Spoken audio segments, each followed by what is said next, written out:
রবিবার সকাল কর্তামশাইয়ের ইচ্ছে হয়েছে ইলিশ মাছের পাতুরি খাবেন। তা পাতুরির জন্য তো মেন কলা পাতাটাই লাগে, বাবু সেটা আনতে ভুলে গেছেন। যাই হোক, সব কিছুই হাজির। আমি একটা পাত্রের মধ্যে টক দইটাকে চিনি একটু অল্প নুন দিয়ে ভালো করে ফেটিয়ে রেখেছি। এবার মিক্সিং জারের মধ্যে সাদা সর্ষে 2 চামচ, কালো সর্ষে 1 চামচ, দুটো তিনটে কাঁচা লঙ্কা আর একটু নুন দিয়ে একটা হালকা পেস্ট বানিয়ে নিলাম। এই পেস্টটা কাঁচা মাছের মধ্যে, ভালো করে ধুয়ে রাখা ইলিশ মাছ কাঁচা মাছের মধ্যে পেস্টটাকে ঢেলে দিলাম। আর দিলাম ওই ফেটিয়ে রাখা টক দই, যার মধ্যে চিনি আর অল্প নুন দিয়ে ফেটিয়ে রাখাই আছে, দিয়ে দিলাম।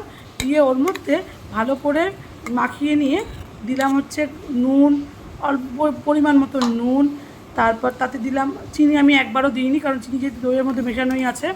আর দিলাম শুধু গুঁড়ো হলুদ, লঙ্কা গুঁড়ো দিইনি কারণ এটা একটু হলুদ হলুদ হলেই ভালো লাগে। সব কিছু দিয়ে ভালো করে ইলিশ মাছটাকে মাখিয়ে আধ ঘন্টা মতো রেখে দিয়েছি। যদি ইলিশ মাছের পাতুরি করতে হয় তাহলে এই ব্যাটার অবস্থাতেই ইলিশ মাছের জন্য যে ব্যাটারটা রেখেছি সেটাকে, কলা পাতাটাকে কেটে সুন্দর করে তাওয়াতে একটু গরম করে নিলে জিনিসটা একটু নরম হয়ে যাবে। এবার একটা একটা করে কাঁচা লঙ্কা দিয়ে ইলিশ মাছগুলো দিয়ে র্যাপ করে কলা পাতাতে সেগুলোকে আমরা ভেজে বা ভাপিয়ে নিই, তাহলে কলা পাতা তৈরি, ইলিশ মাছ ভাপা তৈরি হয়ে যায়। কিন্তু উপায় নেই, আজকে আমার কলা পাতা তো আনেনি, কিন্তু ইলিশ মাছ ভাপা তার খেতেই হবে, মানে পাতুরি খেতেই হবে। আমি আমার ওই সেম প্রসেসেই করেছি, শুধুমাত্র কলা পাতা ছাড়া যেটা পাতুরি হয়, মানে ফোল্ড করে যে এটা, সেটাই আমি শুধু করতে পারিনি।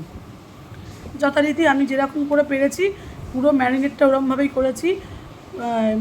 কাঁচা তেল, তারপর হলুদ গুঁড়ো, লঙ্কা গুঁড়ো তো দিইনি, সরি, হলুদ গুঁড়ো, নুন, আর এদিকে দই ফেটানোটা আর সর্ষেগুলো যেটা বেটে রেখেছিলাম সেটা, বাটা সর্ষে। আর আমি এর মধ্যে সামান্য একটু রসুন আর অল্প একটু আদা বাটা দিয়েছি। এটা লোকে না দিলেও চলে, কিন্তু আমি দিয়েছি এটা নিজের মতন করে। ভালো করে মাখিয়ে কাঁচা সর্ষের তেল দিয়ে একটুখানি রেখে দিলাম। রেখেছি প্রায় আমি এখানে আধ ঘন্টার একটু কম, কারণ আমার তাড়াহুড়ো ছিল, একটু রাখলে যত রাখা যায় ততটা নরমটা ভালো হয়।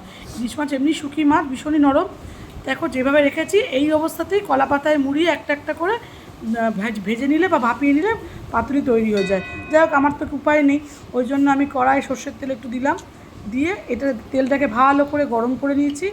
এখানে যেহেতু শুধু ডাইরেক্ট মাছটাই দেবো, যার জন্য এখানে ইলিশ মাছের নিজস্ব একটা গন্ধ আছে, আমি ওখানে কোনো রকম ফোড়ন আমি কিচ্ছু ব্যবহার করিনি।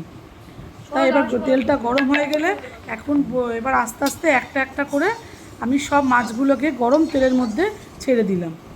দেখো যেরকম করে আমি করেছি, একটা একটা করে মাছ আমি আস্তে আস্তে করে ছেড়ে দিয়েছি। এটা যেহেতু পাতুরি মতন পাতুরি করছি না, তার জন্য আমি হালকা জলও এর মধ্যে দিয়ে দিই যাতে ভাতের সাথে খেতে পারবে। যদি এটা পাতুরি করতাম তাহলে তো জলের কোনো প্রশ্নই ছিল না, জলটা দিতে লাগতো না, ওটা পুরো মাখামাখাই হতো, টাইট টাইট হতো, যাতে আমার গা দিয়ে গড়িয়ে না পড়ে। আমি এটা কাঁচা তেলের মধ্যে একটা একটা করে সব মাছ ভালো করে ভেজে দিয়ে দিলাম। ভাজাভাজির তো ব্যাপার নেই, সুন্দর করে মাছগুলোকে বসিয়ে বসিয়ে দিয়েছি। দেওয়ার পর যতটা গ্রেভি বেঁচেছিল সব গ্রেভিটা আস্তে আস্তে ঢেলে দিয়েছি। যেহেতু একটু গ্রেভি রাখবোই, এটাতে পাতুরি তো আর হচ্ছে না, ওই জন্য সামান্য জল দিয়ে একটুখানি গাটা ধুয়ে, থালার গাটা ধুয়ে পুরো গ্রেভিটা আমি দিয়ে সুন্দর করে ধিমে আছে, একদমই লো আছে, আমি ঢাকা দিয়ে দিয়েছি। এটা আমি রেখেছি প্রায় তোমাদের হবে 5 থেকে 10 মিনিট, বেশি রাখিনি, লো ফ্লেমে 10 মিনিট মতো আমি রেখেছি, যাতে মাছ তো এমনিই নরম, এই মাছটা নরম হয়ে যাবে। আর এতক্ষণ ম্যারিনেট করাও ছিল আমার, কিন্তু এই মাছটা একটু করতে গিয়ে হালকা এত নরম হয়ে গেছে, মাছটা কিন্তু একটু নরমটা থেকে একটু ভেঙেও গেছিলো, সেটা দেখলেই বুঝতে পারবে, উপায় নেই। যাই হোক, এটাকে ভালো করে নাড়িয়ে টাড়িয়ে, এখানে কিন্তু আমি আর কিচ্ছু অ্যাড করিনি, নর্মাল একটু পাতলা জল দিয়েছি, মানে গাটা ধুয়ে ধুয়ে মানে অল্প একটু জল দিয়েছি, দিয়ে এটাকে একটু লো ফ্লেমে 10 মিনিট জন্য পুরো ঢেকে দিয়েছি, আমি কিন্তু আর খুলিনি। এবার ঢাকা খুলে 10 মিনিট পর একটা ভালো করে একটু নাড়িয়ে নিলাম। দেখুন গ্রেভিটা একটু গাঢ় গাঢ় হয়ে গেছে, আর একটু গাঢ় করা যেতে পারতো, কিন্তু আমরা যেহেতু একটু ঝোল ঝোল ভালো লাগবে বলে আমি আর গ্রেভিটা মানে আর কমাইনি।